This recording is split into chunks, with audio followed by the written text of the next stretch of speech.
Hey everybody, welcome to TIW Podcast. I'm Eric, and today I watched WWE Monday Night Raw episode 1372 and SmackDown episode 1047 and 205 Live episode 146, all in person in New York at Madison Square Garden on September 9th and 10th of 2019. This is week 37 of 2019. We're getting close to the end of the year now. Less than 3 months, or over 3 months, just over 3 months. About 3.5 months left in the year, and you know what? I really liked this episode of Raw up until the main event. This was turning out to be one of my favorite episodes of Raw ever, especially one of my favorites that I was at in person. But then the main event was just nonsense. So, but anyway, let's start at the top. Before the show, we had the taping for main event, which is really just one match in one kind of match thing. But we had Sarah, Logan, and Dana Brooke team up, even though they've been fighting each other. I haven't been watching. I saw one of the original match. I saw where Sarah kicked Dana right into the post, and Dana got pretty messed up. But now they're a team, and they were defeated as a team by the Iconics. So, I mean, that makes sense. Iconics are established tag team. They know what they're doing in there as a team. Whereas Dana is not as well versed in a team, and Sarah is used to working with other people, with Liv and Ruby. So I thought that made sense. And then we also had some 24/7 stuff with with Enes Kanter. He won the 24/7 championship briefly, but R-Truth won it back and then got chased off by everybody. So that was it was interesting anyway. We didn't get any other appearances of the 24/7 people the entire rest of the week. So I'm a little bit bummed about that, but maybe now we'll see 24/7 pop up every now and then on NXT now that they're live. That could be a lot of fun. Get NXT in on some of that action. But anyway, now that we have some crossover with main event here, it's certainly possible. So we open up this episode of Raw with Steve Austin coming out telling some MSG stories, Madison Square Garden stories. Then he has a contract signing with Braun and Seth, and it's successful. They both sign the contracts, but then the OC comes out. Steve Austin calls AJ Styles an asshole, and then AJ Styles calls Austin an asshole, and then he gets hit by a stunner. So that was kind of fun. And I guess they were, both instances were uncensored as it was broadcast. So that's cool. Then we had Cedric Alexander versus AJ Styles. And this is I mean, I guess they wanted the end of the show to be symmetrical with the beginning of the show, like a bookend type of thing. But I think they could have done it differently and it would have worked. Like this match here, I thought was pretty unnecessary, that they could have established. They didn't need to have this match to establish a main event, except that they got things going into the main event. Could have been Cedric versus AJ, and then have it turn into, and then have that be the first 10 minutes of the main event, and then, or even just the first 5. And then what happened at the end of this singles match at the beginning of the show, there's an incredible Michinoku driver from Cedric. That's so good. And then later on, he won the 10-man tag team match in the main event by hitting AJ Styles with the lumbar check. Oh, that's so good. But anyway, the OC come out and attacks, so it ends in disqualification. all of this could have happened if this match could have been the main event, and that could have happened, and then the Viking Raiders come out and they fight off the OC. All of that could have happened, and then just chaos unfolds, and then they come back from commercial. The last segment of the show is 5-on-5. Just do it that way. Instead of having this match at the beginning of the show, and then the whole time we're thinking, oh, okay, I guess that's happening. And then what we thought was going to be the main event anyway is not. It's just it's the end of the first hour.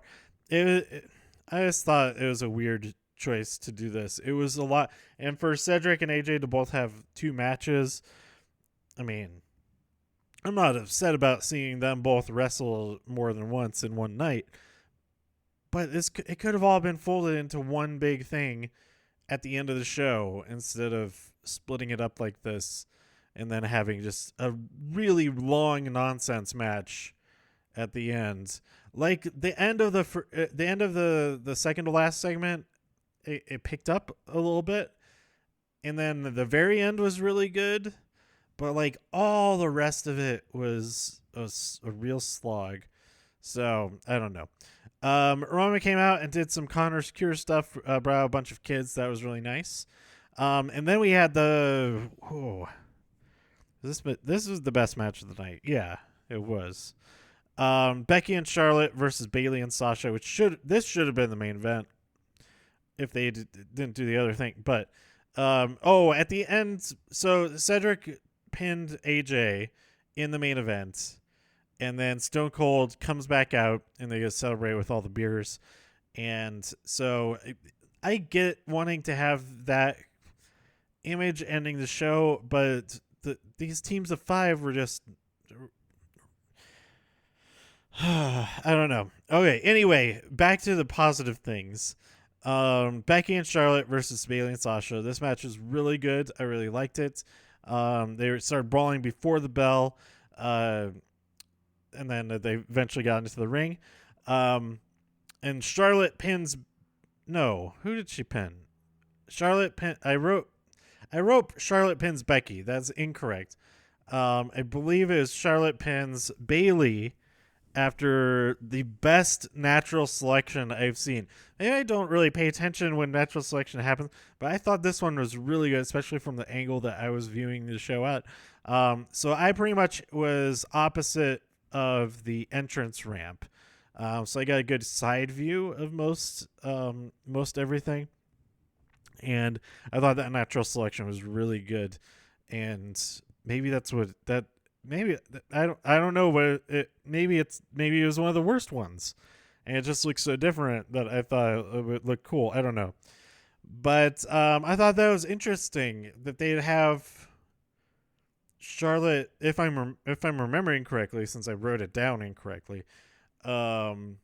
Interesting having the Sunday's opponents involved in the finish in this tag team match. I would have thought that it would be Becky finishing off Bayley, or Sasha defeating Charlotte, something like that sort of thing. That would be a cross. It wouldn't be the two that are fighting each other on Sunday involved in the finish, is what I'm saying. So yeah, we'll see what goes down. This episode should be the Clash of Champions preview show. I'll go over that once we get. I'm kind of going over that as we're talking, but at the end I'll go down the card with my predictions of who I want to win, and if it's different, who I think will win, and so I'll be upset. Who I think will win is who I want to win doesn't win. But yeah, that's what I mean. Okay, let me fix this microphone a little bit. That's a little bit better, I think. Okay. So adjusting a little bit. This recording is probably a lot quieter than it usually is. I'm recording it on my phone, instead, so the levels and stuff are a little bit different than usual. But anyway, Dolph and Rude backstage, they want to help the OC. That's how they get involved into this 5-on-5 match. Rey Mysterio versus Grand Metalik. Okay, this match was really, really good too. Maybe this was the best match of the night. I don't remember a whole lot from it specifically. But Rey Mysterio won, so he's finally getting his mojo back. And that's good news for Rey Mysterio. But Dominic didn't get to appear at Madison Square Garden. That's a little bit of a bummer. But, that's okay. Then, actually, all of Lucha House Party got to wrestle on this show. That's super awesome. That's really awesome. No. Yes. Yes, no. Yes, they did. Yes, they did. Not at this show. They got to wrestle. All of the Lucha House Party got to wrestle at Madison Square Garden this week, because I think the other two, I think it was Lindsay and Kalisto, because the 2-on-2 tag team match turned into a 6-man tag team match on 205 Live. Skipping forward a little bit, and I can't remember if it was. I'm pretty sure it was Lindsay and. It might have been Lindsay and Grand Metalik. So maybe Kalisto wasn't able to take part. I'm not sure. But I'll get to that in a minute. It's on a separate page of notes. Then we had the semifinal on the Raw side of the King of the Ring tournament. Baron Corbin defeats Joe in the triple threat with Ricochet. As Ricochet finished off Joe, I think he hit him with that 620 senton, 630, 650, 670, 680, 690, 700, 720, 780, 900. With that senton, and Baron Corbin capitalized and got the win there. And I was right before that happened, maybe like 2 minutes before that, I tweeted, I kind of hope. I kind of want Baron Corbin to win here. And then I typed a bunch of happy faces when he did. I think he's going to be really, really, really good. As it turns out, the next night, Elias would be an amazing king as well, but he's out due to injury. I don't know if it's a real injury or if it's storyline. I don't know. But Corbin's going to win. He's got to win. He's got to be the King of the Ring. King Corbin is just too good of an opportunity for everyone to yeah, it's gonna be great. Then we had Lacey Evans versus Natalya. I don't remember a whole lot from this match. It wasn't super exciting, but I did really like when Lacey used the apron to try to asphyxiate or suffocate Natalya, just holding it down hard over her face. That was pretty interesting. But Natalya eventually won via the sharpshooter, with a very strange tap out. I don't know this. I don't advise watching this match necessarily. But then we had a Stranger Danger episode of Firefly Funhouse. They were all very, very upset with the presence of Steve Austin. And Bray says, we can't. This is not a very white voice. We can't blame rattlesnakes for doing rattlesnake things. That's why he's not going to attack Steve Austin. And then we have that 10-man tag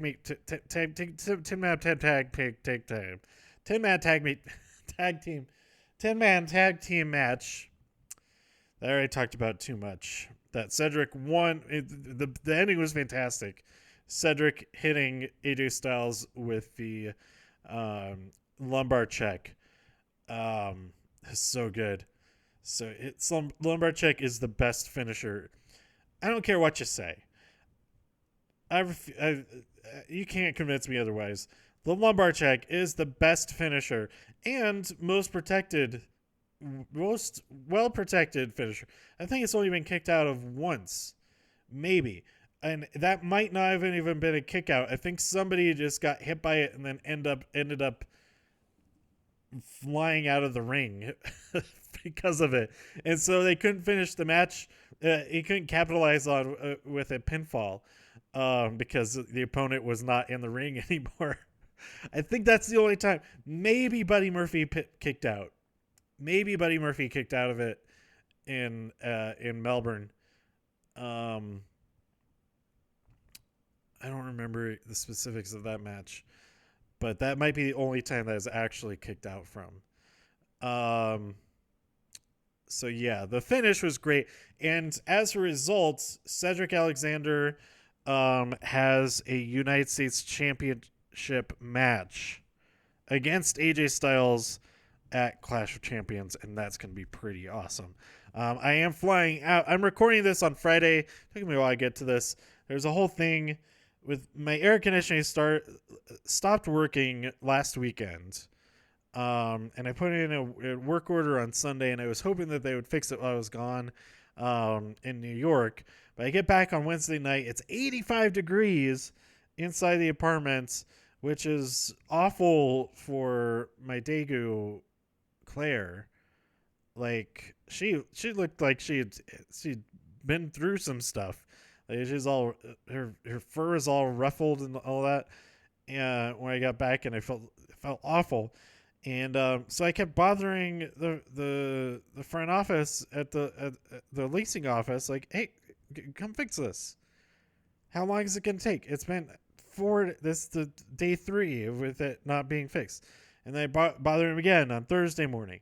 And then Thursday, they said, oh, we'll get to it before 5. So at 5 o'clock, I was like, well, still nothing. So I went back over there and said, what's going on? And they said, okay, we're heading over there now. So finally they fixed it.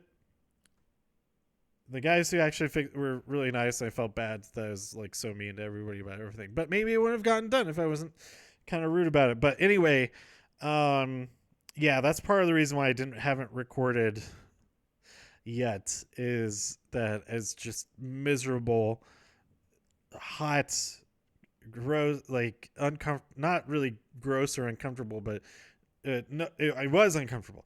Not really gross or hot or sweaty, but just uncomfortable, because like 80 degrees indoors when it's also like that same temperature outside is not fun, because you need that difference, the contrast, for it to feel like a relief, whether it's cold outside and it's warm inside, or if it's warm outside and it's cool inside. That difference is like, I feel like that's really what home is. There's that Burt Bacharach song, "A house is not a home. A house is where the one you love." I don't know what the lyrics are. Home is where the person you love is, or something like that. I say home is where you have a comfortable temperature difference from the outdoors. A relief. You have relief from the temperature of the outdoors. That's what makes home. Although that would make a lot of places home. But anyway, moving on. SmackDown episode 1047. We open up with the match of the week as the dark match to open up the show. Ali versus Buddy Murphy. Man, this match was great. I don't know if you can find a fan video of it or something, check it out. But these two go hard all time, every time, all the time. And it's so great to watch. We open up the actual episode with The Undertaker, who is interrupted by Sami Zayn. And he says, I'm here to ask you to leave, but The Undertaker chokeslams him. I thought this would have been a really interesting and cool opportunity to have The Fiend destroy The Undertaker. But I guess they're not ready for that yet. That's got to happen. Sometime. soon, at some point, the Fiend's got to kill the Undertaker. And it's got to happen during the entrance. No one would see it. Like, everyone would be really excited. Undertaker is doing his whole thing. He's slowly walking around the room, but dong, ba da ba da ba da ba.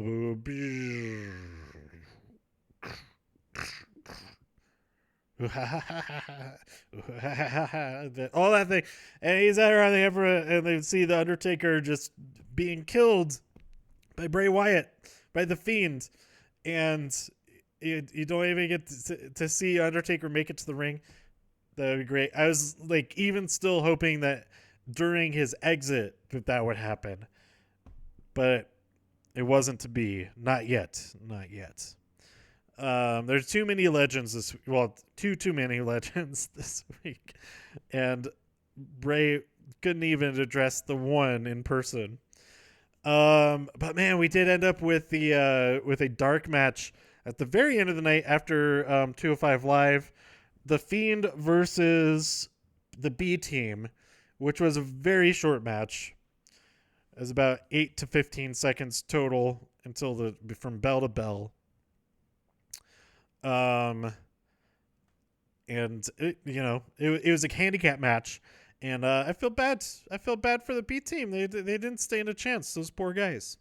But anyway, Elias is injured, so Shane says that Chad will face somebody that Shane chooses, and I thought, oh, it's gonna be Shane, and then it was Shane.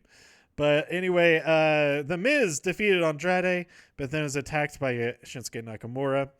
I need to go back and watch this match because I heard that there is that Shinsuke. Well, I knew that Shinsuke was there at the commentary table, but what I didn't know, because I couldn't hear it in them, was that he was answering all of Corey's questions in Japanese, and Corey was going on as though he understood what he was saying, and so I really need to go back and watch that. So Elias's replacement is Shane. Shane goes, "Oh, I'm gonna go.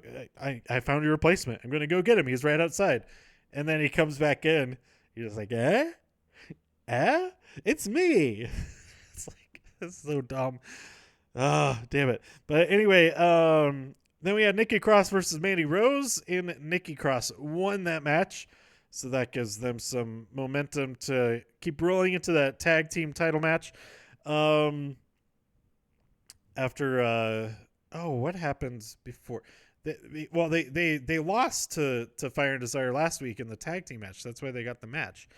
Then we have Heavy Machinery backstage making smoothies before they go out and defeat a couple of local guys whose names I do not know because they were not announced to the live audience. Shane McMahon hires Kevin as a referee for the King of the Ring match, which would end up being the main event. Roman interrupts Rowan as Rowan is explaining his actions, and then they brawl all over the place. This is pretty great. I really like this whole segment. This was probably my favorite. Well, Miz versus Andrade was awesome too. I'd say it is one of, if not the best Miz match that I have seen. It's definitely the best one that wasn't some type of stipulation involving Fellas Count Anywhere or something like that. But yeah, this one was really good. Rowan, he used an audience member as a weapon, and then he used the jib, the camera jib, as a weapon up there on the stage. That was amazing. But then they didn't show the footage from that camera. They showed the replay like 4-5 times from different camera angles, several different camera angles, but not the angle from the jib itself. And it made me so mad that they did they turn the camera off so that it wouldn't get harmed when they do it? I don't know how turning the camera off would have prevented it from being harmed when they did that. They had to have been rolling. They have to have that footage. Maybe something got disconnected while they were doing it, so they didn't actually have that footage until later, where they get the backups from the camera itself. If they do even have the camera recording locally, I don't know. But I thought that was a huge missed opportunity, and it seemed like everybody else really wanted to see that angle as well. Like I think it would have been so great. It would have been so great to see it from the camera's perspective. But then I don't even know why. There must have been a technical issue that they didn't actually have that footage. I don't know. But I really like that segment. Then we had Bayley versus Ember Moon. Bayley wins, and Charlotte approaches. She was on commentary during this match, I think. And they, they just got like, yeah, you're next. Yeah. No, you're next. No, you're next. That kind of thing. That, without saying it, that's like what their lick said. And, we'll talk about that match when I do the review in just a few minutes. Then we had Kofi Kingston and Randy Orton with some power of positivity bullet BS. Randy coming out. They're recreating their moment from Madison Square Gardens and from 10 years ago there at Madison Square Garden. With Kofi ending up putting Randy Orton through the table. And at this point, I was reading like on Reddit and stuff, and like the live thread, somebody was like, "Didn't they just do the spot 10 years ago?" I was like, "Yeah, they literally just showed us that. They showed a video package about it." Were you sleeping? I don't know what's going on here, but yeah, that's the point. Yes, but anyway, I enjoyed it. Their table broke prematurely. It was just kind of funny, but they had another table right there. And then another person was like, "Isn't it weird that these have black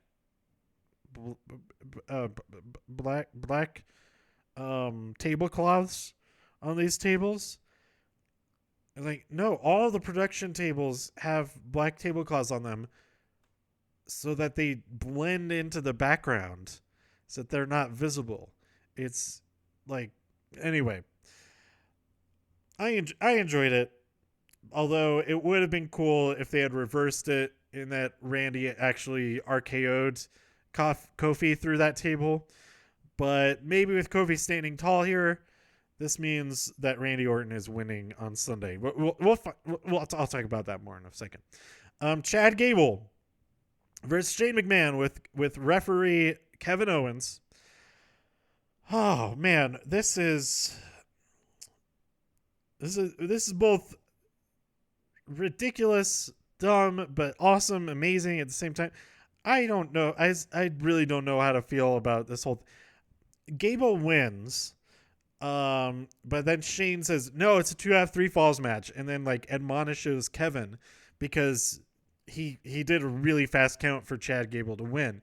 So the second portion of this match, the whole final segment of the show, is the second fall of the 2 out of 3 falls match, and every time Shane has a pinning predicament on Chad, or if Chad Gable is outside of the ring, Kevin is counting very fast to appease his boss, his awful boss. And so, but Chad Gable overcomes every single time. He gets back into the ring in time. He kicks out at 2, even though it's like 1, 2, 3, like that fast. 1, 2, kick out 3. 1, 2, kick 3. Like that's fast. It happens. And Shane is getting pissed off. And Kevin's like, "Hey, I'm doing a really fast count here. It's not my fault that you suck." And then finally, Kevin's had enough of it, and he does the fast count. Or I forget exactly how the Chad Gable wins. I think it was another fast count. No. That's right. He got Shane McMahon into that ankle lock, and Shane tapped out. And there's like Kevin can't actually Kevin did ignore that. He didn't even signal for the bell. The bell rang when he tapped out.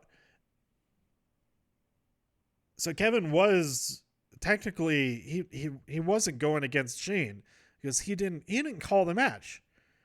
The bell rang. The timekeeper called it because Shane was clearly tapping out. But Shane is so Chad Gable wins, which is awesome. But then that's overshadowed by this aftermath that Shane is just pissed off at Kevin. He beats the crap out of him, and he fires him. So, but he has a really like you're he's like so angry that he can't get the words out. You're fired. Just say you're fired. And I do that voice more. The Cash Levy silly voice. Kevin Owens, you're fired. But anyway, that's my new Shane McMahon voice. It's like, I'm the best in the world, Shane McMahon. You're fired, Kevin Owens. Fired. Anyway, now we had 205 Live. Okay, during the show, they announced that they would have the dark match. The main event of the night would be Bray Wyatt versus the B Team. And so, like, most of the people were, like, really excited.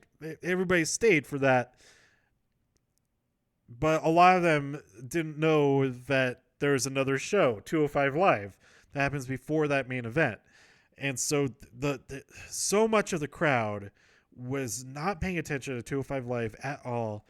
And it was infuriating. But at one point, I just had to start laughing because it's so infuriating that they were not paying attention to the match. They're not respecting the wrestlers, doing their, putting their well-being on the line to entertain us.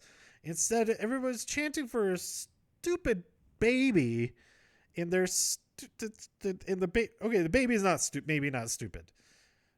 I apologize. It's not the baby's fault. It does not have the capacity to stand up and receive applause from people. And that is all on the parents. They just kept holding it up, and the people are chanting for it. And but a couple of the chants did get me laughing a little bit. And then the guys in the ring acknowledging at one point and like playing into it, trying to get people to pay attention to it. I really enjoyed that. I thought that was really, really pro of them. But they shouldn't have had to do that. And it sucks. And it sounds like 205 is either becoming part of NXT or under the NXT umbrella. It would be amazing if 205 was a third hour from Full Sail. I think that would be the best situation out of all of it. I think that would be better than them just becoming part of the NXT 2 hours, although it would help them fill those 2 hours a little bit. But when you think about it, the shows are about an hour long without any commercials. They really only need 20 minutes more each week. And that is totally doable. Like, just add another match. Just add one more match and make the main event a killer length. And that's the extra 20 minutes you need each week. It's totally doable, I think, without adding a whole lot more. Without having to add like a whole lot of filler is what I mean. And then keep 205 Live as a third hour, as its own show, still on the network and broadcast live either after or before NXT. And I think it would quickly become the best, and considered by everybody. I think it already is the best hour of wrestling in WWE each week. Moving it to Full Sail, then the crowd would be into it and give it the respect it deserves, give it the adulation it deserves, and all that.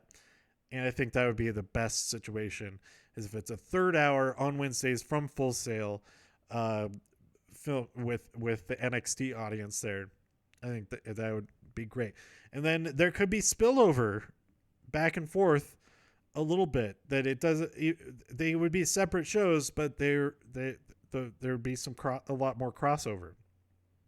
So we'll see how it goes. It's just like a lot of rumors and stuff at this point. But anyway, the actual matches that took place, we had Akira Tozawa and the Brian Kendrick versus Jack Gallagher and his surprise partner, because he could find a partner of his choosing, Kushida. And that's so awesome, except for how much the crowd sucked. But we ended up Kushida submitting Brian Kendrick, and that was a pretty awesome appearance by Kushida at Madison Square Garden. I'm sure that was super cool for him. And I really liked that match. And then this 6-man tag team, it was a regular tag team match with Drew and Tony versus Lisa Dorado and Humberto Carrillo. But since Drew and Tony, what was happening here? They started to beat down Humberto and Lindsay before the match began, and then Daivari came out and started attacking them, and then Metalik came out and tried to fend them off, and so they're like, okay, well, let's make this a 6-man tag team match then. And there's so much great stuff in this there's insane stuff in this match. Like, holy crap, there's a running Hunter Kanrana over the top rope to the outside that sent Daivari like straight to it was crazy. He posted like, don't worry guys, my spine broke my fall and stuff like that. There's some crazy great stuff in this match, and the freaking crowd just chanting for the baby. The couple of instances that they tried to play into it was Drew had I think it was Grand Metalik. He was holding him like a baby and was like rocking him to sleep, and that was amazing. And the crowd was kind of getting into it, but it wasn't enough. They lost their focus again. Daivari tried to like play into it a little bit too, but man, it was like all so distracting that I don't even remember how the match finished. If it was, I don't remember how the match finished, and that's a real shame because it was these guys doing such insane stuff, such awesome stuff. I don't get it. I do get it. They didn't know that 205 Live was happening, and so they instead of getting this bonus of amazing wrestling, I don't care if you know who the people are or not. This is how you get to know new wrestlers, is that you watch the matches that they're in, and you can see them be friggin' amazing, and it's oh my god. So I really hope that they move 205 to Full Sail and keep it as its own show, but it's being a part of NXT instead of part of SmackDown or Raw or whatever they consider it right now. So we'll see how that goes. All right. I've been in airplane mode here, so I prevent like interference type feedback stuff, but I'm turning it off so I can look up Clash of Champions 2019 card with my predictions here. All right, this episode is pretty long already, but that's fine. Let's go all the way.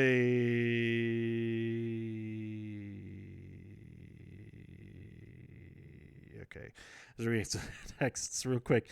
Okay. On the Wikipedia page, I'm just going in the order that they're listed on here. Actually, I'll go in reverse order because it's kind of in the order of importance. So they bumped the King of the Ring final from Clash of Champions. I'm a little bit upset about that, but you know that's fine. It's fine. I'm not too upset because we still have 11 matches. 10 of them are championship matches. So all the championships are on the card. And it's going to be a great show. It's going to be awesome. It's gonna be awesome. I'm really gonna enjoy this, I think. So starting from the bottom of the list on the Wikipedia page, AJ Styles, the champion, the United States champion, versus Cedric Alexander. Cedric. Okay, my two predictions are that that both of the people from Charlotte, North Carolina, are going to win. So that's Cedric and Charlotte. So that we'll have at least those two new champions, I think. I don't know if I want that to happen or don't want that. I definitely want Cedric to win. That'd be awesome. But I like AJ Styles as the United States champion, so either way that goes. But I think Cedric is going to win. Then we have Alexa Bliss and Nikki Cross, the champions, versus Mandy Rose and Sonya Deville for the Women's Tag Team Championship. I think Alexa Bliss and Nikki Cross will win this one. They'll continue their reign, just tearing through everything. I think their loss to them as a team was a fluke kind of thing. And now they're prepared. They had that it wasn't a fluke. It was that unexpected tag team maneuver, that finisher that caught them unawares. So I think now they'll be prepared for it, and they'll be able to overcome. The only non-championship match on the card is Roman Reigns versus Eric Rowan. I'll be chanting either Roman or Roman, depending on the situation. Like everybody was chanting for Roman during their battle on Raw this week, or at what episode was that? On SmackDown. Everybody was chanting for Roman. Personally, I was chanting Rowan, not Roman. There's some plausible deniability there to chant for either one of them. But yeah, it's a no disqualification match, so that'll be interesting. I think. I kind of want Rowan to win. I think that makes the story more interesting if Rowan wins. But I don't know. It'd be the story could be interesting either way. I don't think it really depends on that. Singles match for the WWE Raw Women's Championship: Becky Lynch versus Sasha Banks. I think Sasha Banks wins. Yes, and then Becky goes to. Yeah.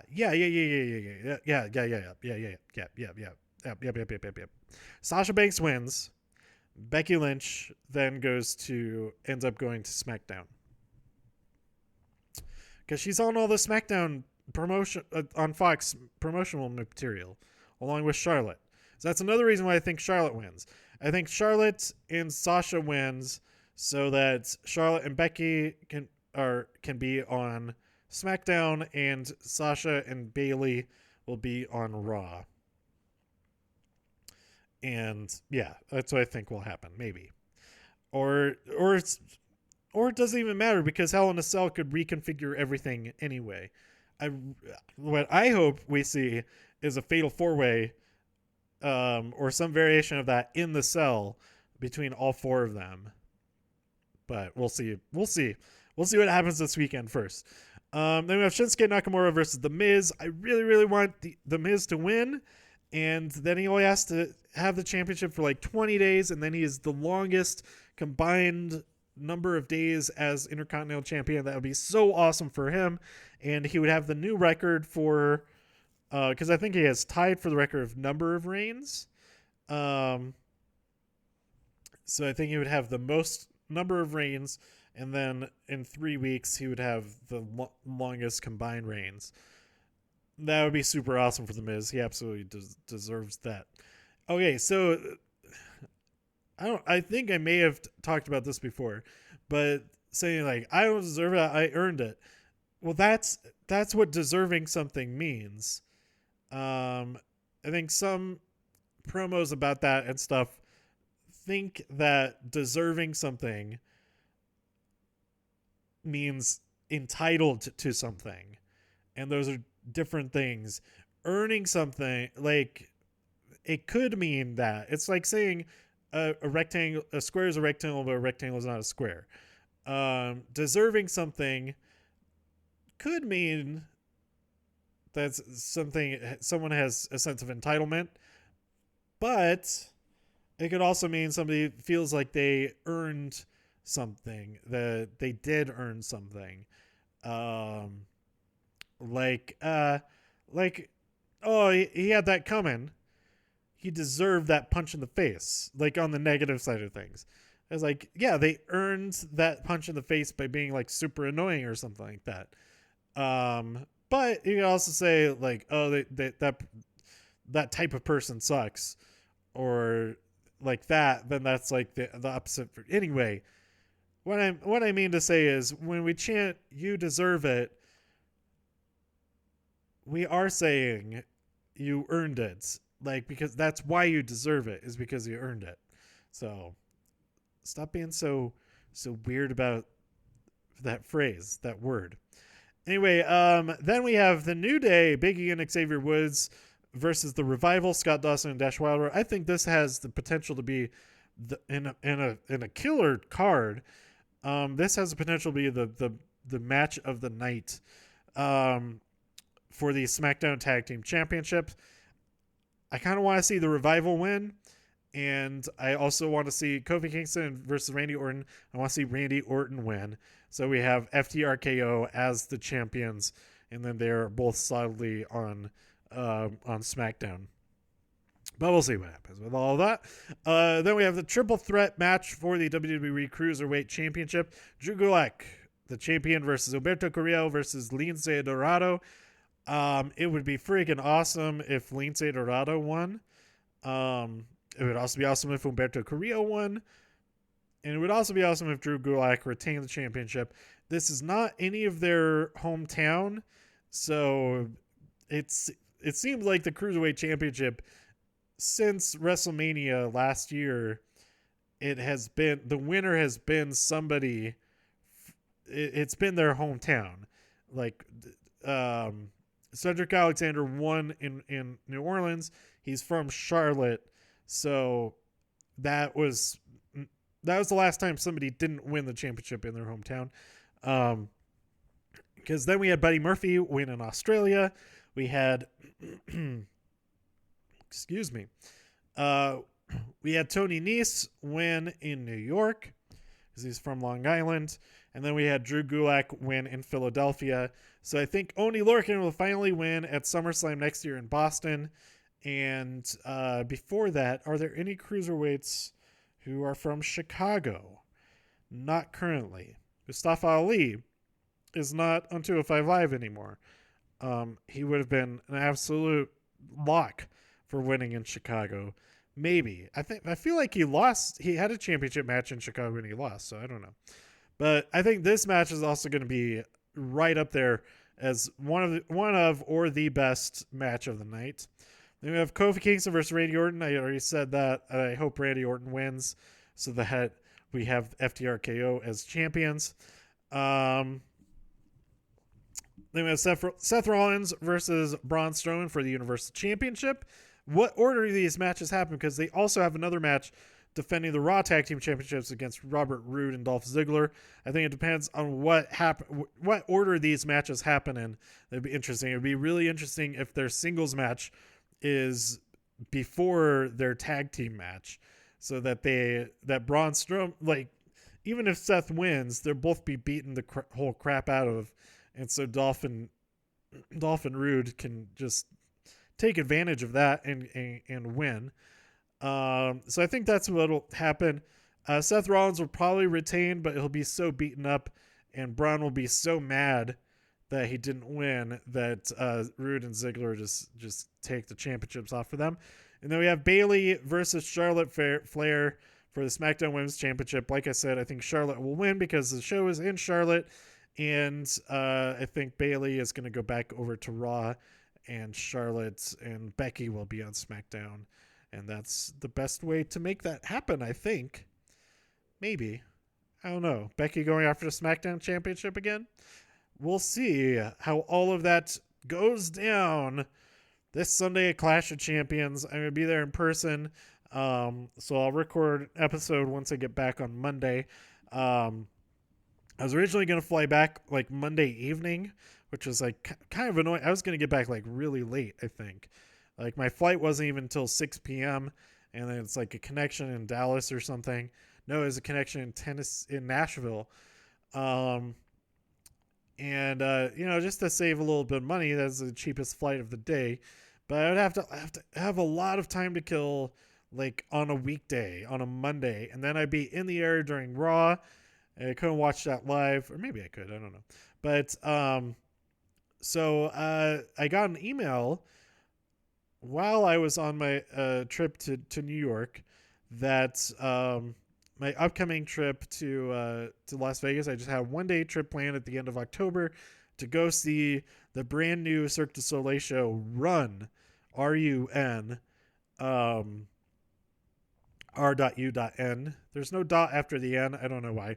But I guess they had some technical issues, so they had to push back the start date. And so they said to call to reschedule my ticket. And so I rescheduled to the second weekend of November, which is when I'll be out there already for a comic book convention, the Great American Comic Convention or something like that. And so that worked out really, really well. And then I also got a ticket for Michael Jackson 1 that night because it's in the singing. It's in Mandalay Bay. No, it's at Luxor. They're both at Luxor, or one of them is at Mandalay Bay. I don't know. I think Run is at Luxor for sure, and Michael Jackson 1 is at Mandalay Bay, I think. But they're right next to each other. I haven't been to either of those places yet, and I think I'm going to try to get there so that I can also check out the aquarium and stuff at Mandalay Bay, because I haven't gone to any of this stuff in that whole complex yet. That's the one reason I haven't seen Michael Jackson 1. Yeah, I could have gone because I was staying like right across the street. Being at the MGM Grand, that's really close to there. And it would have made sense to pair either of those with Zumanity as well. But anyway, I'm really excited for that. It worked out. And also, that gave me travel credit so that I could reschedule my flight back from Charlotte for early in the morning instead. So I get home like before noon, I think. So that all worked out pretty well. So this whole week has been a weird thing. Let me talk about some of the travel stuff now that I'm here at having talked about the show. So tune out from this point if you don't care about all the travel tales. I already talked about a little bit too much of the travel tales already, but tweet me at TIW Podcast, go to TIWpodcast.com, all that stuff. And I'll see you next time. Okay, now the travel story stuff. So it was kind of a rough day getting to Raw. I had a really early morning flight and I overslept. I thought when I got woken up by my alarm, I was like, oh, I can get a little more sleep. My flight is at 7:55. My flight was at 6:55 and I woke up again at 5:15 or something like that. I was like, oh no, this is not good. Maybe I should just not go. And just cancel my flight. And, eat the cost of the hotel at least, because I thought it was a non-refundable. As it turned out, I could have gone off from having paid that because it was my old credit card, the one that got stolen a while back that I talked about during the SummerSlam trip, and I could have not gone, and it probably would have been fully fine. I probably wouldn't have been that upset that I hadn't gone. But since I did go, I am glad that I went. I did have a lot of fun eventually. But getting there it was probably the fastest I've ever gotten from home to my gate at the airport. That there was barely anybody at security as far as flyers. There's plenty of workers there. And so that was really quick. So I left home at like 5:30. Luckily, I already packed before I went to sleep that morning, and because I had stayed up pretty late, I maybe only got like an hour and a half of sleep or something like that. But I drove myself, parked at the airport, found a sort of closer spot in the outdoor lot in the uncovered parking. Got through security. And this is one of those cases where if I had gone to the A-list or the premium passenger, there's more people in that line than in the regular line. So I just went to the regular line, got through there really quick, and even stopped to get a slice of breakfast pizza and got over to my gate right as I did not stop to use the restroom. I did need to use the restroom, but I got there right as they started boarding my section, and it was kind of perfect. It worked out just magnificently. If any one thing had gone wrong a little bit, then I still would have made my flight probably, but I wouldn't have gotten a window seat or something like that. So yeah, it worked. The flight was fine. It is a really long flight. It's one of the longer flights. I have a really long flight coming up, but I got it on Spirit and did like their first class for it. Not to brag, it's the cheapest first class experience that you can get. You can't get that experience on Southwest at all because they don't have those big seats. But I got a big seat on my flight on Spirit from Los Angeles to Baltimore, so I could go to the first show of AEW in a couple of weeks. But what was I saying? But yeah, that's like a 5.5 hour flight or something. It's really long. But other than that, Denver to New York is the longest flight that I've gone on. That's within this country. It is longer. It is a little bit longer than to Toronto, I think. But anyway, yeah, it was fine. And then, so I get there and I just have my backpack because I'm only gone for 2 days, and so I don't have to go to baggage check or anything like that. And I get to the hotel, and my reservation has been canceled because my credit card was declined. So I was like really irritated with that. And then, but it was fine. I got the room, got into there, took a little nap. Before I took a nap, I realized I need to print my tickets for Madison Square Garden. I can't use a mobile. There's no mobile tickets. You have to actually print it out and have the actual thing. For the way I bought my tickets anyway. And so I go to the front and ask them if I could get something printed. And so previously I've shared my tip that if you have PDF tickets and you need to print them in a public computer, make them upload them to like Google Drive or something and make it public temporarily. Put that link, if you don't already have a really easy short link from your file sharing thing. Dropbox has short links, I think. Google, I think, also has short links, but it doesn't. I don't know. Anyway,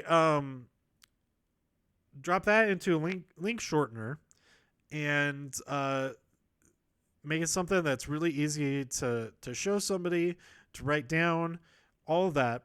And then if you're printing it yourself, you just open up an incognito tab or a private window, whatever. Open that up real quick, print it off, close it, and then make it non-public once you have it printed. So then if anybody does go in the history and go to that, then it doesn't actually pull up the PDF. It will pull up like the login screen for Dropbox or whatever.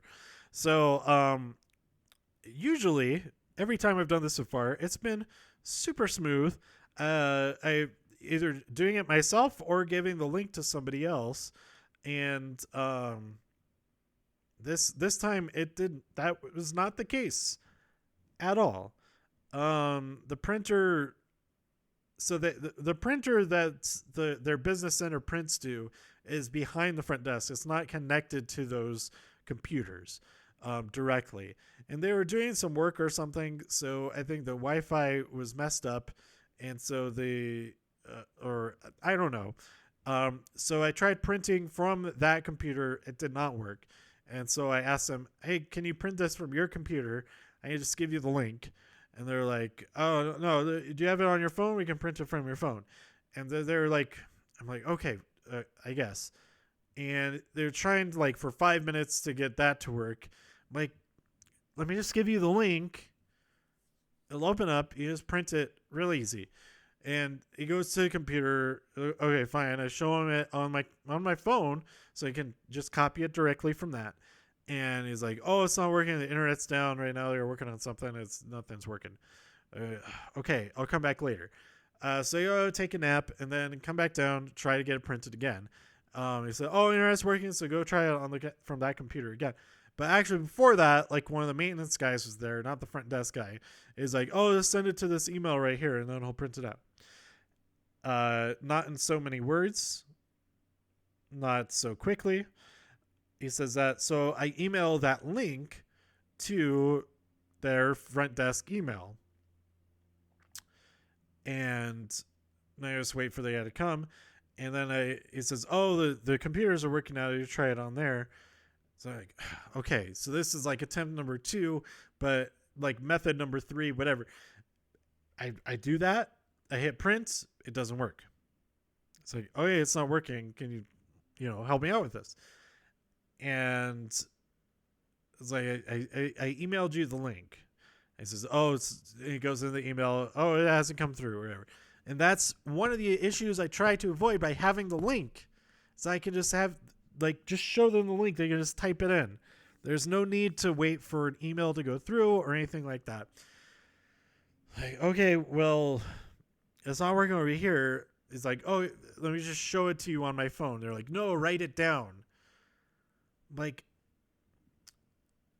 no, just look, it's on my phone. Look at the link right here. You can just type it from that. And there are people like trying to check in and stuff. Like, I understand. Take care of them first or whatever. I'm like, if you just did this, if you took 1 second to do this, it'd be done. And you don't have to worry about it. It'd be done in 1 second. You don't have to worry about it. But they just kept trying. They like resisted this way of doing it every single step of the way. And then, so I write it down, and then he's like, the front desk guy says, the main guy, could you type this into the other computer while I'm getting these people checked in?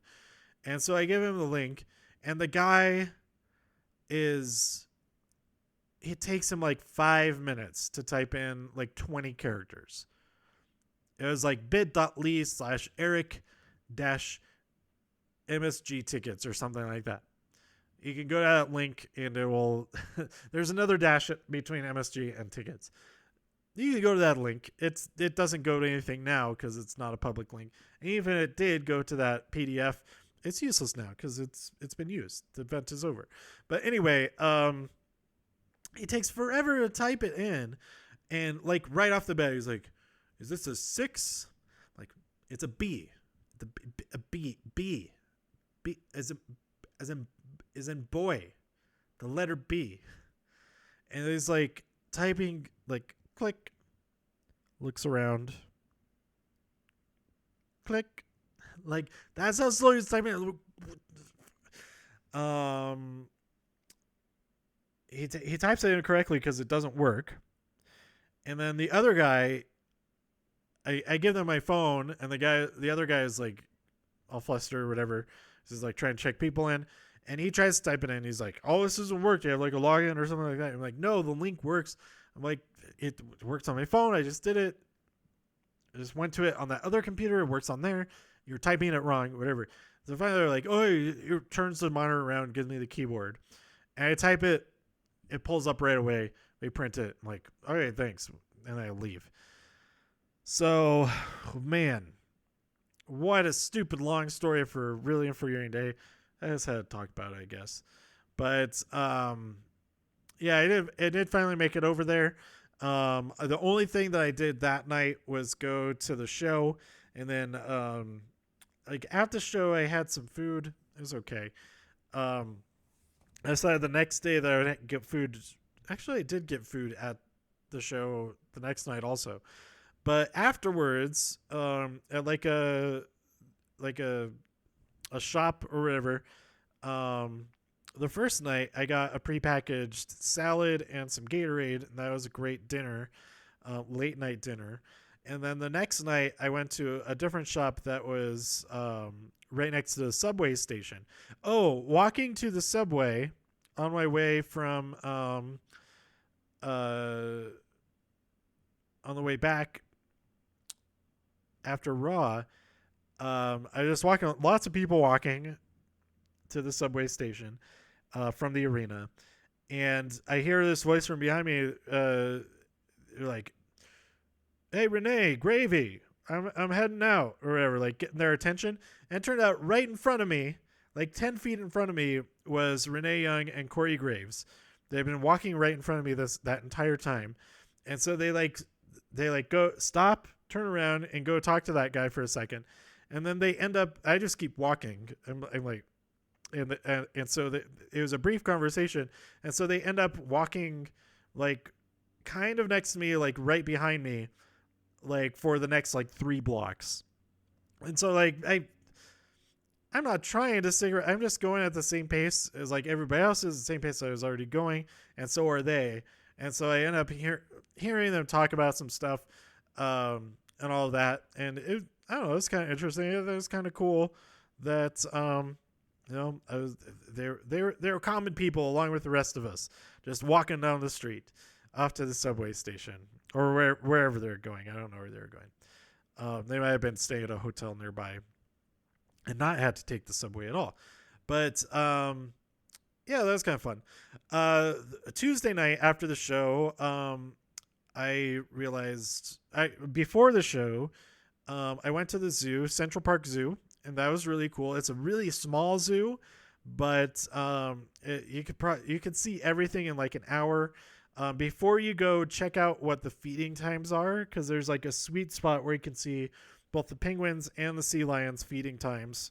Because one's at like the sea lions, the last one is at 3:30, and I think the penguins might be at 3 o'clock. So I missed the penguins. Although when I did go in there were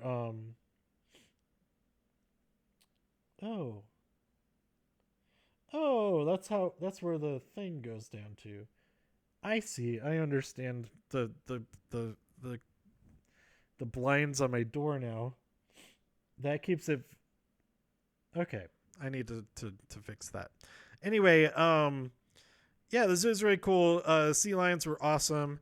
There's a big tropical building, which is nice.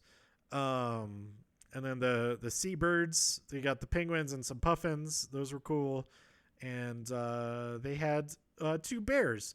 And my favorite thing about the entire zoo is that there are 2 bears. They're grizzly bears.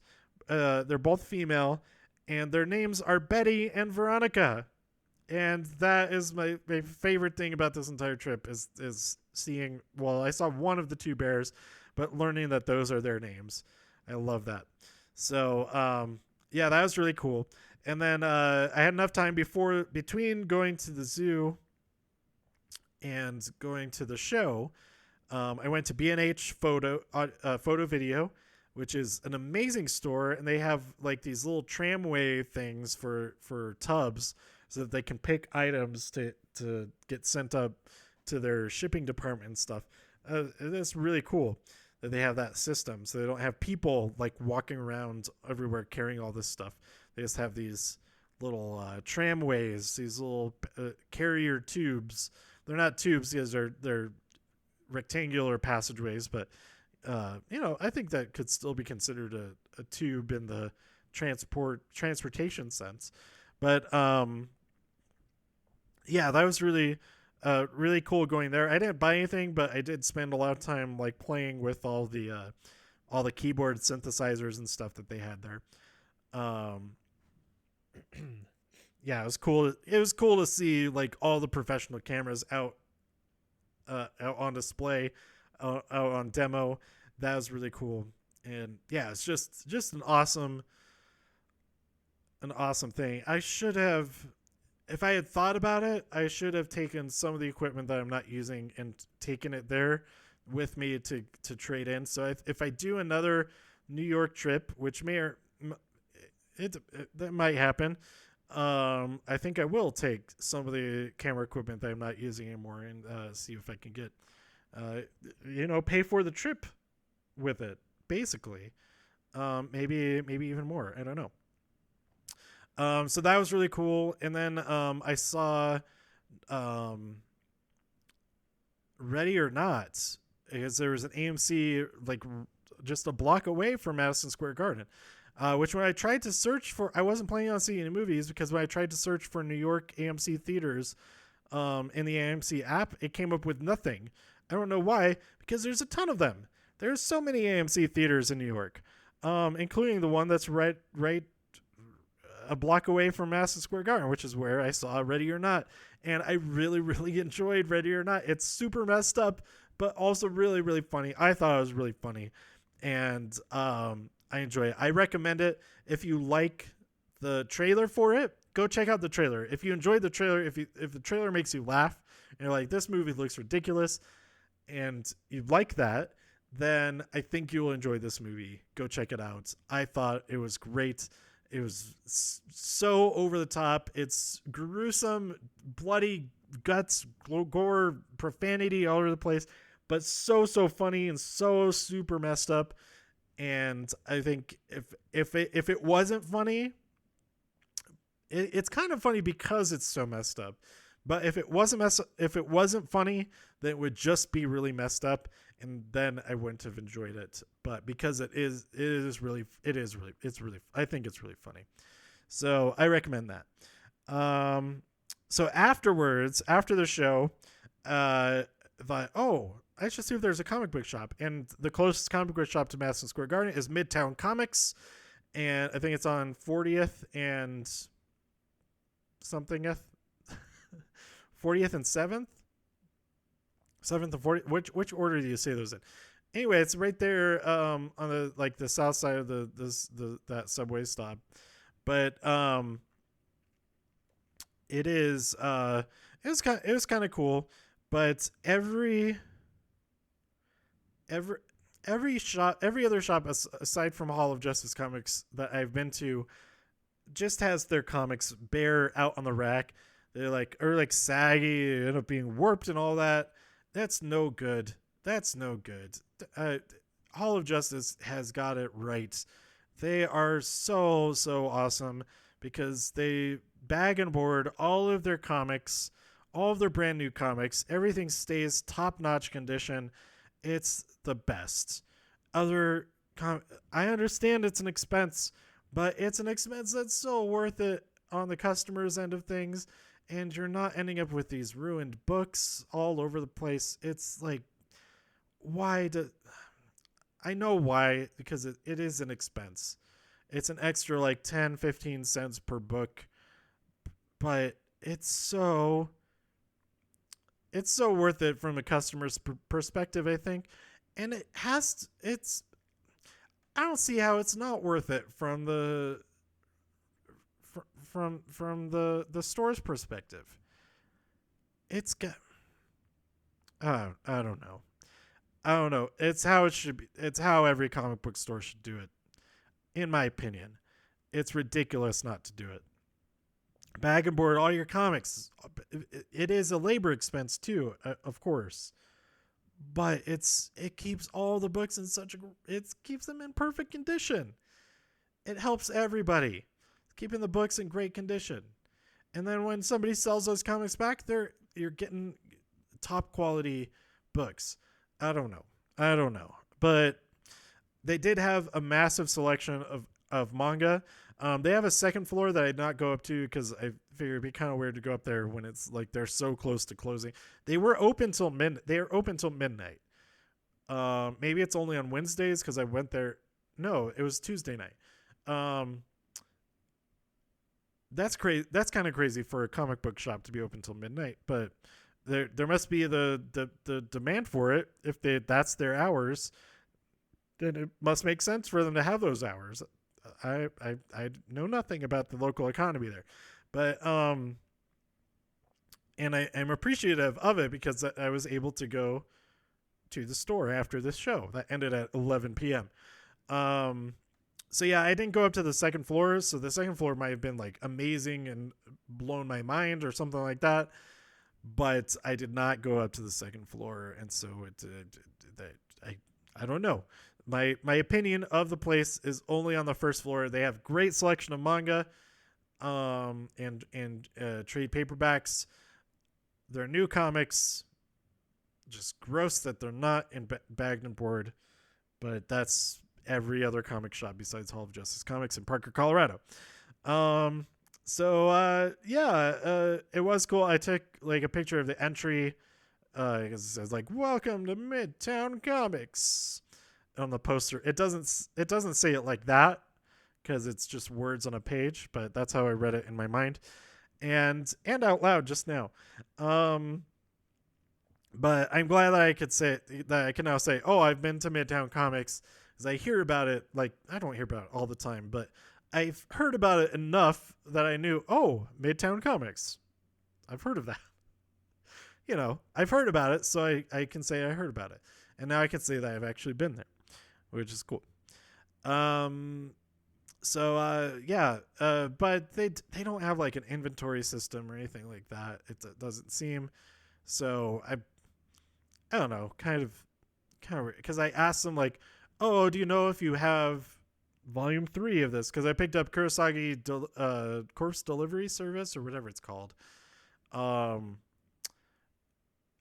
picked up volume 4 of the omnibus of it, because I have 1, 2, and then the individual volumes of 13, 14, I think. But I think they're coming out with an omnibus number 5 because I think it's still being made. But anyway, my point is they had the omnibus volume 4. So I picked that up and I asked them if they had volume 3. And they, like, in response to the question, they started to look over at the shelves. I was like, oh, I looked over for it. I didn't see it over there. I thought maybe you could look it up. They were like, oh, then no, I don't know if we have that. So yeah, that's kind of that could use improvement. Have like some type of way to search for stuff, because it's not necessarily in alphabetical order on the shelves. But anyway, I'm glad I went there. It was cool.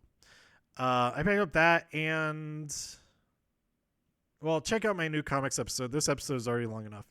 I'll talk about the 3 books that I picked up. 2 of them that I didn't mention by name yet. So that is it. My voice is about shot now. Talking about all this for an hour and 20 minutes. Wow. But let me know what you thought about this week's Raw, SmackDown 205 Live and the movie Ready or Not by tweeting me at TIW Podcast. Go to TIWpodcast.com for more reviews. If you enjoyed this episode or anything else on the site, please share some links with your friends. Subscribe on iTunes, Spotify, Stitcher, YouTube, Instagram TV, wherever you like to listen and watch. This episode is not on Instagram TV, but stay safe out there in all the infinite multiverses. So I can see you next time here on TIW Podcast. Bye.